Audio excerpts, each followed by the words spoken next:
నమస్తే, welcome to BCN news. నేను విజయలక్ష్మి. ముందుగా ముఖ్యాంశాలు. జువ్వెలదిన్నపై వైసీపీ జగన్మోహన్ రెడ్డి దుష్ప్రచారం చేస్తూ పారిశ్రామికవేత్తలను బెదిరిస్తున్నారు. తీవ్ర స్థాయిలో ధ్వజమెత్తిన మంత్రులు బీసీ జనార్దన్ రెడ్డి, కొల్లు రవీంద్ర. ప్రభుత్వ సంస్థలను ప్రైవేటు వ్యక్తులకు కట్టబెట్టడమే ధ్యేయంగా కూటమి ప్రభుత్వం పనిచేస్తోంది. మాజీ మంత్రి సీదిరి అప్పలరాజు ఆగ్రహం. రైతులకిచ్చిన హామీలను కూటమి ప్రభుత్వం కేవలం 20 నెలల్లోనే అమలు చేసి అన్నదాతలకు అండగా నిలిచింది. వ్యవసాయ commission vice chairman Marreddy Srinivasa Reddy వెల్లడి. తిరుమల శ్రీవారిని దర్శించుకున్న కేంద్ర మంత్రి మురుగన్. ఆలయ మర్యాదలతో స్వాగతం పలికిన అధికారులు. జువ్వలదిన్నె ఫిషింగ్ హార్బర్ ను ప్రైవేటు పరం చేస్తున్నామని ఎవరు చెప్పారని మాజీ సీఎం జగన్ పై మంత్రులు బీసీ జనార్దన్ రెడ్డి, కొల్లు రవీంద్ర మండిపడ్డారు. జువ్వలదిన్నెపై జగన్ కుట్రలు చేస్తున్నారని వారు ఆరోపించారు.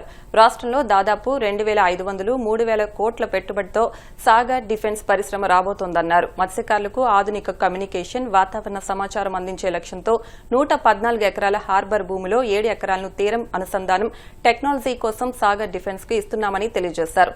మిగిలిన 22 ఎకరాలు ఆ సంస్థకు బయట ఇచ్చామని, అయితే దీన్ని ప్రైవేటు పరం చేస్తున్నారని వైసీపీ జగన్మోహన్ రెడ్డి దుష్ప్రచారం చేస్తూ పారిశ్రామికవేత్తలను బెదిరిస్తున్నారని దుయ్యబట్టారు.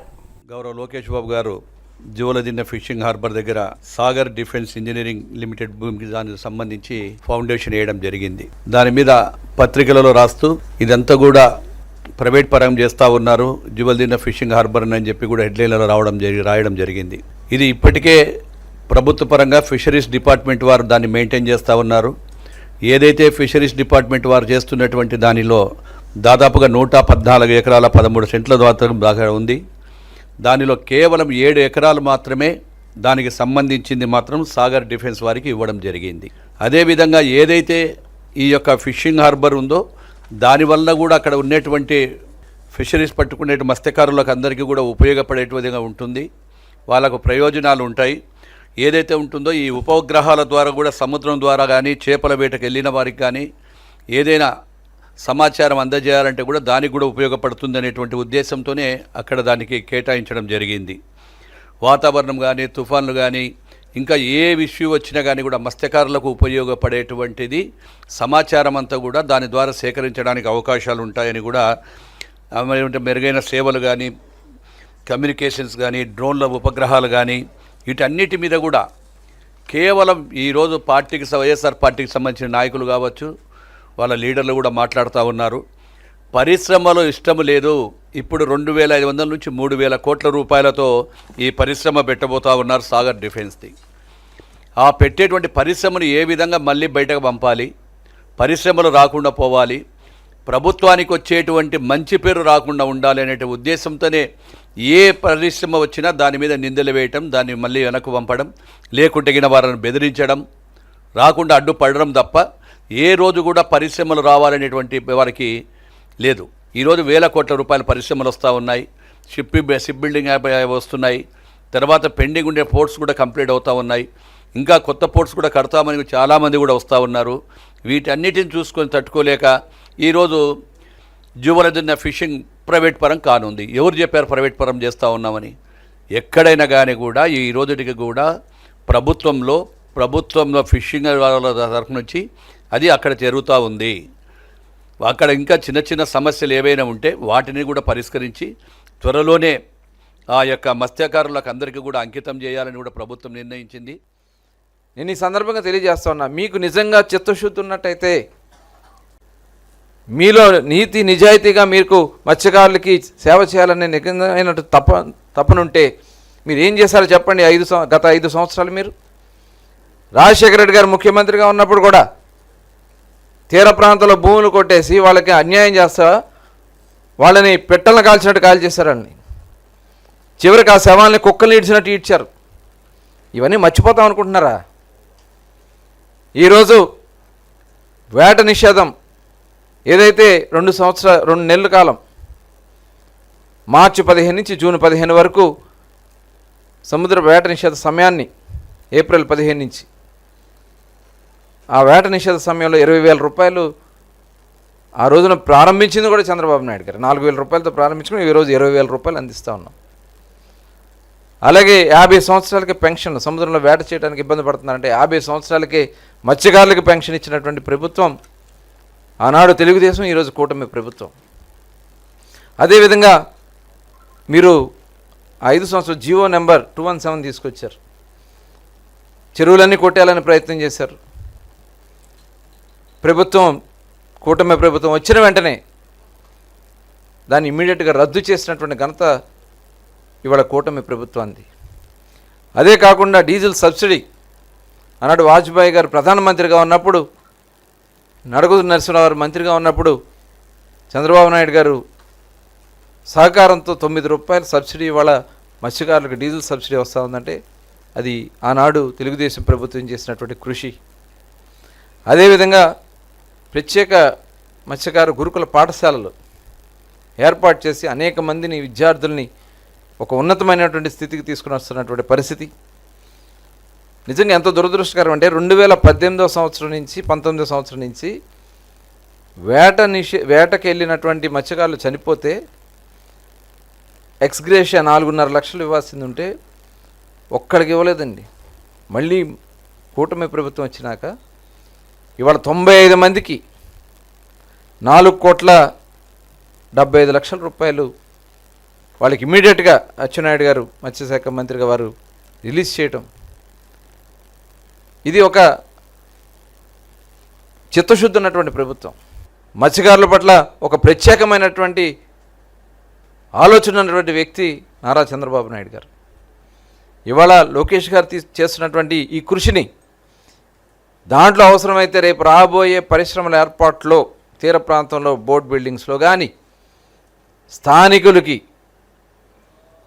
ఎంటర్ప్రీనర్గా తయారు చేయాలి, ప్రతి ఇంటికి ఒక ఎంటర్ప్రీనర్ అని చంద్రబాబు నాయుడు గారు ఏదైతే చెప్తా ఉన్నారో, ట్రైనింగ్స్ ఇచ్చే అవసరం అయితే మత్స్యకారులకు అక్కడ యాన్సిలరీ యూనిట్స్ ఏర్పాటు చేసేదానికి కృషి చేస్తాం. అదే కాకుండా దాంట్లో వాళ్ళకి ట్రైనింగ్స్ ఇచ్చి రేపు వచ్చే ఉద్యోగాల్లో కూడా ఆ తీర ప్రాంతంలో ఉన్నటువంటి మత్స్యకారులకి అవకాశం వచ్చేలాగా ఖచ్చితంగా ఆలోచన చేస్తూ ముందుకెళ్తాం.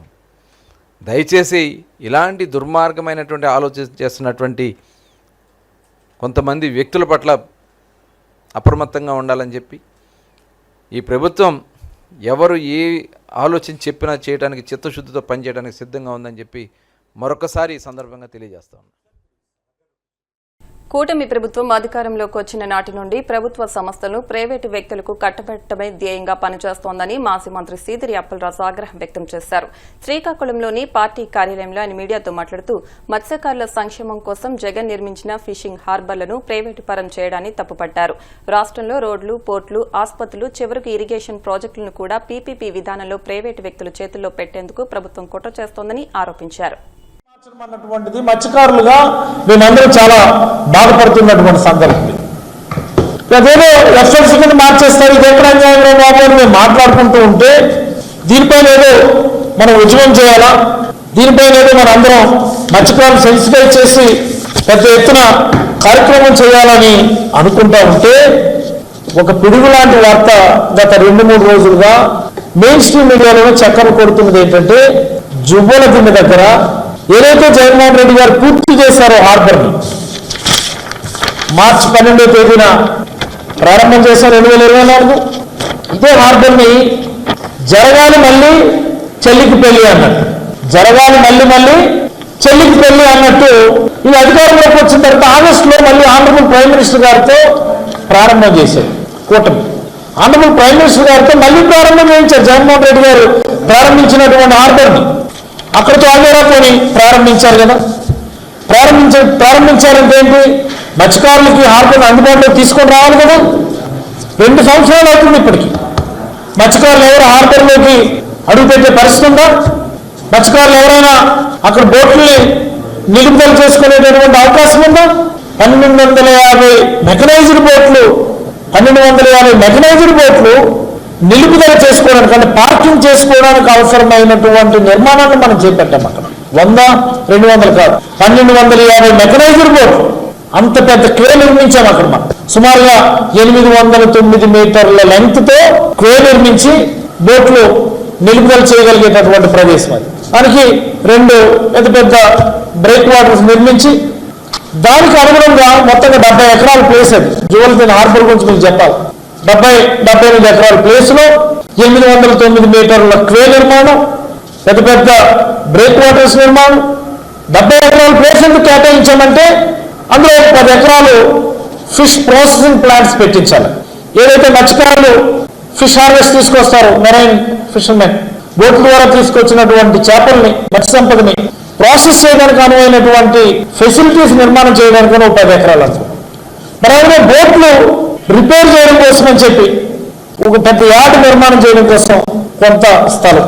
అండ్ మోస్ట్ ఇంపార్టెంట్లీ ఈ మోడర్న్ బోట్స్, మత్స్యకారులకు సంబంధించిన మోడర్న్ బోట్స్ నిర్మాణం చేయడం కోసం అని కొన్ని ఎకరాల ప్లేస్ దాన్ని కేటాయించి చాలా చక్కనైనటువంటి నిర్మాణం పూర్తి చేయడం జరిగింది, ప్రారంభించాం. మళ్ళీ కూటమి వచ్చిన తర్వాత ప్రధానమంత్రి గారితో ప్రారంభించారు. 2 ఏళ్ళు అయిపోయింది కదా. మరి ఈ 2 ఏళ్లలో మత్స్యకారులకు హార్బర్ మీరు అందుబాటులోకి తీసుకొచ్చారా? ఏ ఒక్క మత్స్యకారులైనా జోలిదిన్ హార్బర్లోకి అడుగు పెట్టగలిగే పరిస్థితి ఉందా?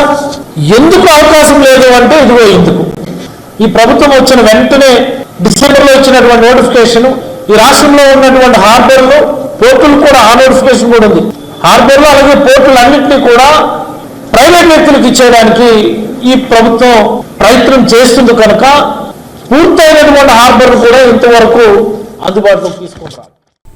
ఎన్నికల్లో రైతులకు ఇచ్చిన హామీలను కూటమి ప్రభుత్వం కేవలం 20 నెలల్లోనే అమలు చేసి అన్నదాతలకు అండగా నిలిచిందని ఏపీ వ్యవసాయ commission vice chairman Marreddy Srinivasa Reddy అన్నారు. రైతులను రాజుగా చూడాలనే సంకల్పంతో కూటమి ప్రభుత్వం ఎన్నికల ముందు సూపర్ 6 పథకాలతో భాగంగా అన్నదాత సుఖీభావ పథకాన్ని ప్రకటించిందన్నారు. ఈ పథకం కింద కేంద్ర ప్రభుత్వ సహకారంతో ప్రతి రైతుకు సంవత్సరానికి 20,000 రూపాయల సహాయం అందించాలనే హామీని ప్రభుత్వం అమలు చేస్తోందని తెలిపారు. రైతులకు ఇంత భారీ సాయం అందుతున్నా కూడా వైసీపీ అసత్య ప్రచారం చేస్తుందని ఆయన విమర్శించారు.